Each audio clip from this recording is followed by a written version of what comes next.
Shalom saudara-saudara, tetap semangat saudara. Dan pada hari ini kita akan merenungkan firman Tuhan, yaitu diambil dari Mazmur pasal yang ke-85. Seperti biasa sebelum kita memulainya, mari kita bersatu dalam doa. Tuhan tolong kami, perenungan kami tiap hari ini tidak akan sia-sia. Mengajarkan kami untuk lebih lagi takut akan Tuhan. Bahkan hidup kami semakin hari tertib, karena kami mau berjalan dalam perintahnya Tuhan. Oleh karena itu, hari ini perenungan-Mu bagi kami pasti melawat kami dan memberkati kami. Di dalam nama Tuhan Yesus Kristus, kami berdoa dan mengucap syukur. Haleluya. Amin. Nah, saudara-saudara yang saya kasih di dalam nama Tuhan Yesus Kristus, Mazmur 85 ini berbicara tentang doa mohon Israel dipulihkan. Kita tahu bahwa beberapa hari ke belakang, kita tahu gonjang-ganjing mengenai Israel selalu terjadi pertikaian, saudara. Ada di mana-mana bersama dengan Palestina. Tapi itu berbicara tentang masalah politik sebenarnya lebih kuat. Tidak berbicara mengenai agama, tidak berbicara mengenai kepercayaan apapun. Karena kita tahu bahwa Israel itu cenderung Jewish. Jewish itu adalah kepercayaan mereka, yaitu Yahudi. Mereka juga tidak percaya kepada Yesus Kristus sebagai Tuhan dan Juru Selamat. Bahkan mereka juga antipati dengan kekristenan. Sering sekali orang salah mengerti tentang Israel selalu dikaitkan dengan Kristen. Padahal Israel adalah Yahudi. Karena Kristen minoritas di sana, sangat minoritas. Muslim itu malah punya suara di sana. Nah, ini yang menjadi satu pola pikir atau frame berpikir orang Indonesia yang salah mengerti tentang peristiwa yang terjadi dengan Israel dan Palestina. Nah, dalam konteks ini doa minta Israel dipulihkan ini memang kita tahu ada banyak peristiwa yang Israel alami sebelumnya, yaitu mereka banyak menyakiti hati Tuhan. Nah, di dalam pemazmur ini saudara, saya akan bacakan di ayat 3, nanti kemudian 5, dan kemudian nanti di ayat yang ke-12 dan ayat yang ke-13. Saya akan bacakan di ayat yang ketiga. Engkau telah mengampuni kesalahan umat-Mu, telah menutupi segala dosa mereka. Apa itu artinya saudara? Jadi Tuhan itu mengampuni mereka itu tidak hanya mengampuni, tetapi juga kalimatnya menutupi segala dosa mereka. Seharusnya kita juga mengerti tentang hal itu, bahwa kalau Tuhan sudah mengampuni kita final di atas kayu salib, darahnya tertumpah karena dia datang sebagai manusia. Nah, ketika darahnya tertumpah itu menebus saudara dan saya, maka sejauh timur dari barat itu sudah jelas sekali firman Tuhan tentang hal itu.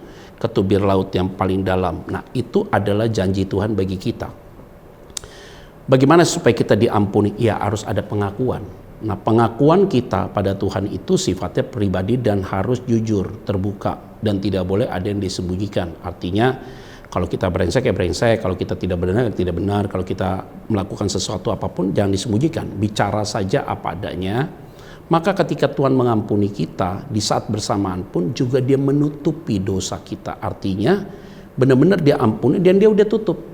Nah, sering sekali kita sebagai manusia mau mengampuni sesama kita, tapi kita ungkit-ungkit terus. Itu masalahnya. Nah, diajar lewat firman Tuhan ini, dia mengampuni dosa kita dan dia menutupi dosa kita. Artinya sungguh-sungguh dia tidak ungkit-ungkit kembali. Nah, di ayat berikutnya saudara, yaitu ayat yang kelima. Pulihkanlah kami ya Allah, penyelamat kami. Dan tiadakanlah sakit hatimu kepada kami. Ini adalah ungkapan doa dari orang-orang supaya Israel dipulihkan. Artinya setelah Tuhan itu menutupi dosa mereka, tapi dia minta apa? Pemulihan. Pulihkanlah hati kami ya Allah. Artinya ada pemulihan hati di dalam pribadi kita yang terjadi, dan tiadakanlah sakit hatimu kepada kami, karena bangsa ini selalu buat kesalahan fatal. Sehingga dia mengatakan pulihkanlah hati kami, tetapi juga di saat bersamaan Tuhan tolong supaya engkau jangan sakit hati kepada kami. Nah, ini adalah satu komitmen yang disampaikan oleh umat Israel sebagai umat pilihan Tuhan, supaya benar-benar pengampunan dosa itu sungguh-sungguh memulihkan karakter mereka, pribadi mereka, hati mereka. Tetapi Tuhan juga jangan sakit hati kepada kami. Itu adalah bagian ungkapan perasaan kita juga. Jadi Tuhan pulihkan kami, tapi Tuhan jangan sakit hati loh kepada kami. Nah, saudara, di dalam ayat yang ke-12 dan 13 itu adalah bagian penting. Kesetiaannya akan tumbuh dari bumi dan keadilannya akan menjenguk dari langit.